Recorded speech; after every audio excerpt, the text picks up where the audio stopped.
Egaa ashamaa akkam nagaa jirtu ani Yoobsaan Abbabeeti. Yoobsaan Arbuu YouTube chaanel laayik sheer sabskiraayib gochuu hin dagatiina. Akkuma yeroo darbee mata dureewwan nama barsiisan, nama bohaarsan, nama bashannansiisan qabadhee dhufaa ture. Mata duree boqonnaa darbee keessatti kan ilaalle yookiin immoo barnoota sirna gadaa kutaa torbaffaa barannoo 8ffaa mata duree gumaata gadaa jedhu ilaalle jechuudha. Barannoo 8ffaa mata duree gumaata gadaa kan jedhu keessatti gumaata gadaa jechuun kennaa yookiin deeggarsa yeroo jilli gaggeeffamu dhaabbataan kennamuu fi yeroo adda addaatti yookiin yeroo jiloonni adda addaa gaggeeffaman laataman jennee dabarre jechuudha. Barannoo 9ffaa boqonnaa ja'affaa keessatti immoo har'a gumaata jila adda addaa irratti godhaman kan jedhu laalla jechuudha. Isaan kun immoo gararraatti gumaata dirqamaa kan jedhu tokko laallee turre jechuudha. Gumaata dirqamaa kan jedhu yookiin immoo kaattoo kan jedhu dirqama abbaa gadaa adulootaa fi hayyootaaf akka inni kennamu waliin laalle jechuudha. Mata duree kana keessatti immoo jiloota yeroo adda addaa yookiin immoo dhaabbataa kan hin taane jechuudha. Akka kaattoon dirqamadha. Warreen kun garuu dhaabbatoo warra hin taane jechuudha. Yookiin immoo yeroo hundumaa yeroo jilli gaggeeffamu hundatti warra kennamanii jechuudha. Isaanis gosa adda addaa ta'atu jechuudha. Egaa hanga irratti namoonni na saabskiraayib na gootan guddaa galatoomaa ulfaadha. Warri nan godhin jirtanis immoo na jajjabeessuudhaaf laayik, sheer, saabskiraayib naa gochuu hin dagatiina. Bakka qeeqaaf yaadni jiru immoo naaf kenna. Egaa gara mata duree kootti hin deebi'a. Gumaata jila adda addaa irratti godhaman. Mata duree keenya keessatti akka ilaalletti yookiin barannoo 8ffaa keessatti yeroo darbe kan ilaalle gumaata jechuun deeggarsa gadaadhaaf taasifamu yookiin sirna gadaa keessatti yeroo jiloonni adda addaa gaggeeffaman kennaawwan namoonni waliif kennan yookiin immoo abbaa gadaaf kennamu, adulootaaf kennamuu fi hayyootaaf kennamuu jenna. Innis sababni gumaatni kennamuu fi abbaa gadaa, aduloonni fi hayyoonni kun akka isaan hirkatoo hin taaneef hanga lubummaa yookiin lubaa ta'anitti akka isaan hirkataa hin taaneef of danda'anii akka isaan sirna kana gaggeessaniif akka kennamu ilaalle jechuudha. Inni dirqamaa immoo kaattoonni dirqamadha. Warreen dirqama hin taane ilaalla jechuudha. Isaan keessaa gumaatni kuniin guyyoota gadaan jilaa adda addaa gaggeeffamudha. Jiloota kan nuti jenne qophii jechuudha. Jila jechuun sirna Oromoo yookiin immoo sirna gadaa keessatti qophii yookiin sagantaa ayyaana wayii jechuudha. Yeroo ayyaanota sana kan gaggeeffamu jechuudha. Yeroo jila maqbaasii ta'uu danda'a yookiin dabballee jillisuu ta'uu danda'a. Waddeessa murachuu ta'uu danda'a. Yeroo irreechaa ta'uu danda'a. Yeroo dhibaayyuu ta'uu danda'a jechuudha. Yeroo sana kan kennaman yeroo hundumaa yookiin immoo kontiinasilii kan ta'anii jechuudha. Isaan kuni jila adda addaa yeroo gaggeessan kan kennaman yeroo ta'an miseensonni gadaa yeroo jila gaggeessuuf deeman gumaata himatu. Gumaatni yoo xiqqaate jila gaggeessuun dura ji'a tokko durfameetu kan inni himatamu jechuudha. Akkuma shamarri heerumuuf yeroo jettu hamaamota yookiin immoo warreen ishee deeggaraniin firoottan ishee fi namoota hiriyoota ishee ta'aniin yookiin immoo miilloo warreen jennuuni akkuma isheen na deeggaraa yeroon heeruma koo gahaa jira. Meeshaawwan dandeessan naa bitaa jettee akkuma isheen himattu jechuudha. Kanarrattis wal deeggarsi ni jira jechuudha. Kanaan ni himata. Yeroo inni himatutti kanneen akka dhugaatii ta'uu danda'a, nyaata ta'uu danda'a, deeggarsa humnaa ta'uu danda'a. Deeggarsoota garaagaraatiin wal deeggaraa deemu jechuudha. Kanaaf dursee ji'a tokko yeroo inni ga'uudha kan inni himatamu jechuudha. Yookiin kan inni naaf qophaa'aa ani sagantaan qabaa yeroo himatu jechuudha. Innis ji'a tokko kan jedhu kunuuti addana kanaan argattu jechuudha. Ji'a tokko dursee himachuudhaa qabaa jechuudha. Jilli kun gaggeeffamuudhaaf. Inni kan biraan innis gaa maal jedheetti himataa warri jila qabu jila qabnaa nu gumaachaa yookiin nu deeggaraa. Qofaa namni tokko cidha guddaa wayii baasuu waan hin dandeenyeef yookiin immoo hawaasa isaaf jila sana irratti hirmaatu hunda keessumsiisuu waan hin dandeenyeef jechuudha. Namoonni isa deeggaraniitu warreen kaan daboo sarara kaawwatu warreen kaan immoo ni baafatu ni baasuuf jechuudha. Kanaan himateetu sirni kun gaggeeffamaa jira. Gumaatni kennamuu kunneen yeroo jila adda addaa gaggeessan keessummoota achirratti hirmaataniif kan ooludha jedha. Malee kan inni guurratee qofaama isaa galuuti jechuudha. Innis kan inni itti keessummoota isaa deeggarsa dhufan kan inni itti keessumsiisu nyaata dhugaatii fi wantoota deeggaramuu qaban hundayyuu kan inni ittiin keessumsiifatudha jechuudha. Kanaaf gumaatni kuniin akka kaattoo gosa miiloo qofaan kan kennamu miti jechuudha. Miiloo kan nuti jennu fira yookiin aantee yookiin immoo gosa yookiin hiriyyaa jaalladhuudhaa kan nuuf kennamudha. Kaattoonni isa dirqamaa fi beekamaadha jechuudha. Warreen kun garuu warreen hawaasni hundatti namatti himanne hundiyyuu kan nu deeggaruu danda'anidha jechuudha. Uummata guutuun gumaatamaa jechuudha yookiin gumaata gargaarsa godhaman keessaa mijuu yookiin immoo aannan.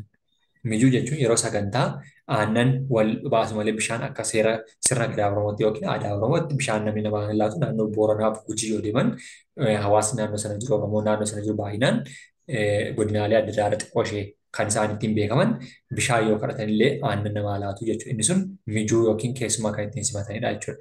Inni kan biraan horii fi daraaraa eeruun ni danda'ama jedha.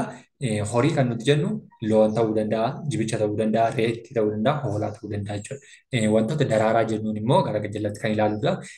Buna qalaa ta'uu danda'a. Wantoota firee mukaa yookiin immoo biqilootaa ta'uu ni danda'a jechuudha. Inni lammaffaan gumaata aannaniif mijuu kan jedhudha jechuudha. Gumaata aannaniif mijuu kan jedhamu kuni gumaatni aannanii yookiin mijuun gumaata beekamaa kan keessummaan ittiin simatamu jechuudha. Bishaan hin dhugu waan ta'eef kan mijuun yookiin immoo keessummaan ittiin simatamudha. Yeroo jilli gaggeeffamuuf deemu warri jila himatee sanarratti aannan nuu naqaa, booka nuu naqaa, wantoota barbaachisaa yookiin wantoota humni keessan danda'e nuuf hojjedhaa jedhanii itti himatu aannanii fi booka keessaa tokko isaa qopheessuuf jechuudha. Warreen kaanis immoo gara jalaatti kan ilaallu ta'a. Kanneen daraaraarraa qophaa'an ni jiru waan ta'eef jechuudha. Inni kan biraan aannan itite gaafa jila fidaaf yookiin dabalataanis dhugaatiin adda addaa kanneen akka bookaa fi kanneen biroollee akka gumaataatti ni kennamu jechuudha. Booka kan jennu iddoo tokko tokkotti daadhii isa jennu jechuudha. Daadhii yookiin birzii isa jedhanii jechuudha. Kan geeshoo qabu kan geeshoo hin qabnedha. Booka jedhama. Booka jechuun immoo kan dammarraa qophaa'e jechuudha. Wanta dammarraa qophaa'e geeshoo xiqqootti dabalameetu yookiin kan cimaa ta'e yookiin namni cimaa ta'e kan dhugu booka jedhama jechuudha. Inni birzii yookiin daadhii isaa jennu immoo kan geeshoo qabu kan geeshoo hin qabne yookiin kan biqila malee jedhamu keessatti hirameetu inni sunillee ni qophaa'a jechuudha. Inni kan biraan dhugaatiin keessummootaa jalaa jila irratti argaman affeeruudhaaf oola jechuudha. Dhugaatiiwwan bookaa fi warreen kun kennamaniif jechuudha. Inni lammaffaan gumaata horiiti. Gumaata horii kan nuti jennus horii gaanfaa ta'uu danda'u. Horii gaanfaa kan nuti jennu kanneen akka reettii, hoolaa, sangaa, jibicha, goromtii, lukkuu ta'uu danda'u jechuudha. Akka fakkeenyaatti gubbisa dabballee. Gubbisa dabballee jechuun dabballee waggaa 0 kaasee hanga waggaa 8tti gaafa isheen jirtu yeroo isheen dabballeerraa gara gaammitti xiqqaatti darbuuf jettu maatiin maal godhaa? Horii handhuuraa jedhameetu kaa'amtee jirti jechuudha. Horii handhuuraa gaafa mucaan sun dhalatteef loon dhala yeroo sana dhalatte akka mucaan ittiin ikoonoomikaalii guddachaa deemuuf kan Oromoon laataaf deemu gubbisa dabballee irratti illee ni kennamte jechuudha. Akkuma sana yeroo jila goodiyyaa fi kanneen kana fakkaatan gaggeeffaman keessatti illee ni kennaaf jechuudha. Kana kennaafi deemetu kan inni sirna kana raawwatu jechuudha. Namoonni akka firaa fi kanneen biroo horii gumaataa fiduu jedha. Horii yeroo jilaa kennamanii kun handhuuraa jedhamu. Handhuuraa yookiin horii reefu dhalattee daayirektii kan sabni kun kennee walii laataa deemu jechuudha. Horii kuni horii handhuuraa jedhamti jechuudha. Horii handhuuraa jedhamteetu beekamte jechuudha. Yookiin immoo gaafa ijoolleen xixiqqummaa isheetti dhalattee jettu ijoollee wajjin horiin dhalatte yookiin hoolaa ta'uu dandeessi yookiin reettii ta'uu dandeessi yookiin lukkuu waan qaban sana keessaa horii ijoollee dhaalisaa deemu jechuudha. Dhaala yookiin immoo akka isheen ijoolleen gaafa guddatte hiyyeessa taanee fi akka isheen ijoollummaa isheedhaa kaastee horaa deemtuu jechuudha. Kanaaf sirnoota gubbisa dabballee fi jila goodiyyaa keessatti yeroo isaan laatanidha jechuudha. Isheen kun handhuuraa jenneetu waamnaanii jechuudha. Sirna kana keessatti kan kennamaaf yookiin immoo ijoolleen ittiin guddachaa deemtuu fi sirna kana keessatti baraa deemtudha jechuudha. Inni kan biraani yeroo sirna kana keessatti kennaawwan kennamaa deeman kun hundiyyuu gareen achumatti kan fayyadamanidha. Gareen garuu abbaan gadaa yookiin immoo makkala jennee dhadheengadda keessatti filamee fi makkalli kun sirna kana gaggeessaa fi deemaa jechuudha. Yeroo sirna kana gaggeessaa fi deemu horiiwwan yookiin walitti qabatanii kana fuudheetu kaa'aa fi jechuudha. Kan achitti fayyadamamu, kan achitti hin fayyadamamne immoo gara qe'ee yookiin immoo gara manaatti fuudhee fi galaa jechuudha. Gara manaatti gashuutiin kan inni horuu fi danda'a yookiin immoo baay'attee kan akka namichi sun hirkataa hin taaneef kan inni ittiin fayyadamudha jechuudha. Inni kan biraan gumaata daraaraati. Gumaan daraaraa wantoota kabajamoo akka bunaa fi kanneen biroo kennuudha jedha. daraaraa bunaa kan jennu tokko hudduu bunaa ni kennamaafi namootaaf yookiin immoo sirna kana keessatti hudduu bunaa amma kana kan qaba dhaalii jedhamee kan kennamudha jechuudha ijoolleedhaaf illee akkuma kennamu. Yookiin immoo buna qalaa ta'etu bunni qophaa'ee sirna sana irratti dhiyaataafi jechuudha. Kanaaf gumaata daraaraa kan hin jennu kunis kanaaf jechuudha. Bunni jiloota adda addaa irratti ni kennama. Kunis hirmaattota jilaa irratti argamaniif raabsama. Kanaaf sirni kun gaafa buna qalaan dhiyaatu sirna sana achitti nyaata ta'eetu nyaata kabajamaa beekamaa ta'etu achitti hawaasa jila sana irratti dhiyaatee fi kan laatamudha jechuudha. Inni kan biraan gumaan daraaraa kun akka qabeenyaatti otoo hin taane akka gumaata kabajaatti ilaalamaadha. Qabeenya dhaabbataa miti waan ta'eef waan bilchaatee dhufudha. Waan bilchaatee dhufe waan ta'eef immoo yeroo sanatti bakkuma sanatti nyaatamee dhumaa jechuudha. Akka loonii yookiin hoolaa yookiin immoo fardaa fudhatanii galuu hin danda'an waan ta'eef jechuudha. Keessummoota ittiin kabajatanii galchatu jechuudha. Inni kan biraan gumaata humnaati. Gumaata humnaa kan nuti jennu miseensi gadaa yookiin yaa'i yeroo dheeraaf ardaalee jila adda addaa irra naannee jila gaggeessaadha. Yaa'a jechuun sochii jechuudha. Sochii bakka bakkatti taasifamu inni jennu yaa'a jennaani. Yaa'i kun immoo bakka bakkatti kan inni gaggeeffamu keessatti yeroo sana yaa'a kana bakka bakkatti warri gaggeessuun abbaa gadaa, hayyootaa fi aduloota jenneerra. Akkasuma makkala filamee fi makkalli kun isaanii hojii yaa'a kana wajjin deemee waan isaan argatan kana walitti qabaa fi deemaa jechuudha.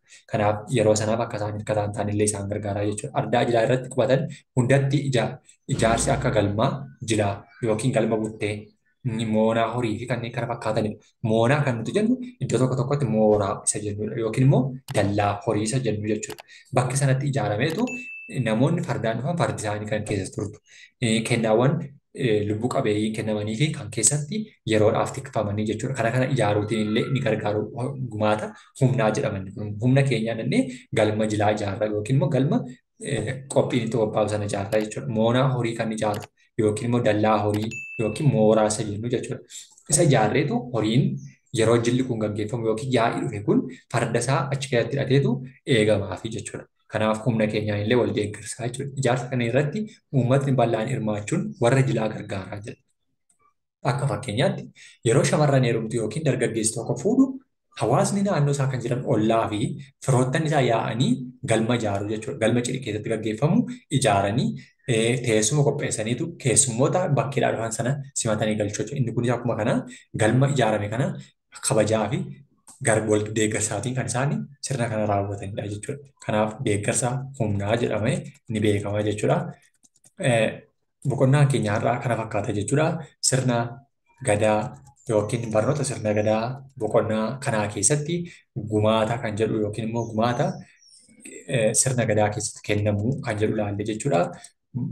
Innis gumaata jechuun kennaa yookiin immoo kan dirqamaa fi kan dirqama hin taane jedhu keessatti ilaalle jechuudha. Gumaata gadaa jechuun deeggarsa adda addaa uummanni yeroo gaddaaf gammachuu waliif qoodudha jenneerra. Innis abbaa gadaa, adulootaaf, hayyootaaf kan kennaman fi qaamolee hawaasa akka gosaa, fiixaa, jaalala, soddootaaf kan kennamu jennee jechuudha. Yeroo darbe keessatti kaattoon immoo isa beekamaa fi isa dirqamaa ta'uu isaallee ilaalle jechuudha. Mata duree keenyarraa yookiin immoo barannoo salgaffaa keenya keessatti immoo jiloota yookiin immoo gumaata jiloota adda addaa irratti kennaman yookiin immoo waliif laataman kan jedhu ilaalle jechuudha. Isaanis jiloota adda addaa irratti yeroo argaman kan jenne keessatti miseensonni sirna kana gaggeessan kan isaan walii laatan yookiin immoo kan abbaan sirna kana gaggeeffatu jilan qabaa naaf kennaa jedhee gaafatatu isaanis immoo deeggaranidha. Isaan keessaa inni tokkoffaan gumaata aannanii fi mijuuti jennee inni lammaffaan gumaata horiiti, sadaffaan gumaata daraaraati, inni arfaffaan gumaata humnaadha jechuudha. Boqonnaan keenya har'aa kana fakkaata jechuudha. Namoonni na hordofaa jirtan